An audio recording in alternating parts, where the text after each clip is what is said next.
ምንድነው? ምን ሆነሽ ነው?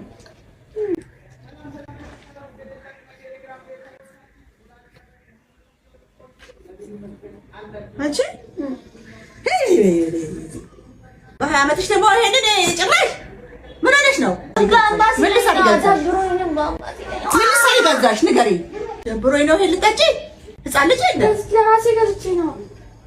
ለራሴ ማንን ልጥራ? አሁን ይሄንን እዚህ ውስጥ አፍሽ ውስጥ ከተሽ ቁጭ ልትይ እንኪኝ እስቲ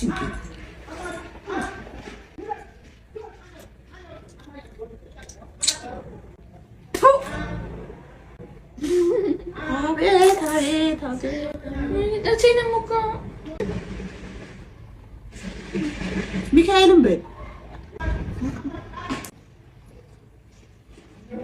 ምንድን ነው የምታስቀይኝ?